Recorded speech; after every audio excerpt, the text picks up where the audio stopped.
जय हिंद। स्वागत है आप सभी का JHPH क्लासेस में। अभिवादन स्वीकार कीजिए मोहम्मद इश्तियाक आलम का। आज हम लोग का जो टॉपिक है वो है मुगल कालीन चित्रकला। आज का टॉपिक क्या है? मुगल कालीन चित्रकला। इसके अंतर्गत हम लोग जानेंगे कि मुगल काल में चित्रकला की क्या स्थिति थी, किस किस शासकों ने चित्रकला में रुचि ली और किस शासक के टाइम में मुगल काल में चित्रकला अपने पीक पॉइंट पे था। तो चलिए स्टार्ट करते हैं हम लोग। तो सबसे पहले हम लोग देखते हैं कि मुगल काल में अगर जिन शासकों की बात की है, बाबर, हुमायूं, अकबर और जहांगीर, ये कुछ शासक ऐसे रहे जिन्होंने चित्रकला में खासा रुचि लिया। खास करके अगर हम लोग जहांगीर के बारे में बात करें, इसके बारे में जहांगीर के बारे में अगर बात करें तो इनको चित्रकला से काफी रुचि था। यही वजह है कि इनको चित्रकला का पारखी भी कहा जाता था। क्या कारण है कि जहांगीर को चित्रकला का पारखी कहा जाता था? क्योंकि जहांगीर एक ऐसा बादशाह था, एक बादशाह के रूप में उसको चित्रकला के रूप में अगर देखें तो जहांगीर को चित्रकला से इतनी अधिक रुचि थी कि एक चित्र में नाक किसने बनाया है, आंख किसने बनाया है और भौहें किसने बनाए हैं, इन तमाम चीजों को अगर अलग अलग चित्रकार भी बनाएंगे तो जहांगीर निश्चित रूप से यह बात कह देंगे कि किस चित्रकार ने इसका नाक को बनाया है, इसके आंख को किसने बनाया है और इसके भौहें को किसने बनाया है। तो ये जहांगीर को कहीं ना कहीं यही वजह कि जहांगीर को चित्रकला का पारखी कहा जाता था। चित्रकला का पारखी कहा जाता था, मतलब चित्रकला को परखने की क्षमता इसके अंदर इतनी अधिक थी। आप समझ सकते हैं कि उसको चित्रकला से कितनी अधिक रुचि होगी। एक आदमी जो एक चित्र को देख करके ये बता दे कि इसका नाक किसने बनाया, आंख किसने बनाया है, भौहें किसने बनाया है, तो निश्चित रूप से उनकी चित्रकला की गहराई को आप समझ सकते हैं।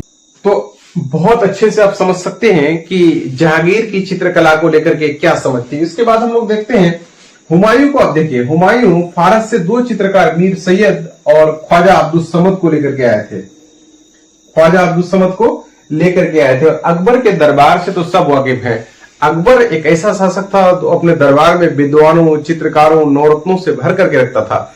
अकबर के दरबार में 100 चित्रकार थे, जिसमें से प्रमुख कुछ चित्रकार थे दसवन, बसावन, अब्दुल समद, हरिवंश, सैयद अली। ये कुछ चित्रकार अकबर के दरबार के पॉपुलर चित्रकार थे, लेकिन अकबर के दरबार में वैसे 100 से अधिक चित्रकार थे। अगर हम लोग बात करें कि अकबर क्या करता था, अकबर खुद का चित्र बनवाता था। लेकिन वहीं पे जहांगीर के बारे में बात करें तो जहांगीर क्या करता था, खुद का भी चित्र बनवाता था, शाही परिवार का भी चित्र बनवाता था और अपने दरबार में मौजूद उच्च अधिकारियों का भी छवि चित्र बनाता था।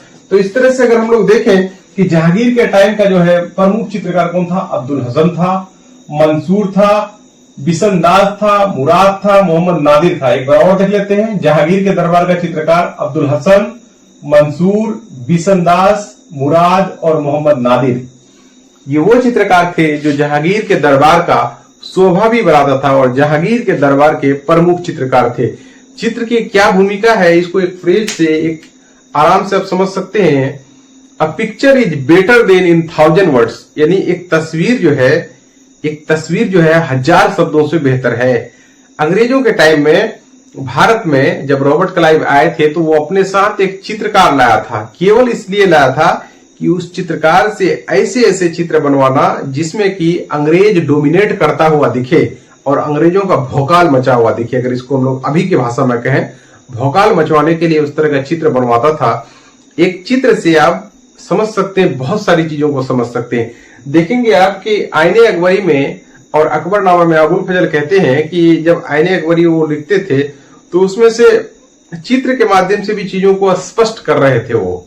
ठीक, तो इस तरह से मुगलकालीन चित्रकला में अगर प्रश्न ये आए कि मुगलकालीन चित्रकला में किसके काल में वो अपने पीक पॉइंट पर था, अर्थात चरमोत्कर्ष पर था, तो उसका उत्तर हो जाएगा जहांगीर के टाइम में। यूं तो अगर सिर्फ चित्रकला की बात करें तो बाबर, हुमायूं, अकबर और जहांगीर, ये चारों इंपॉर्टेंट है। लेकिन एक ऐसा सवाल जिससे कि आपको किसी एक को इंगित करना हो तो ऐसी परिस्थिति में उत्तर जहांगीर हो जाएगा।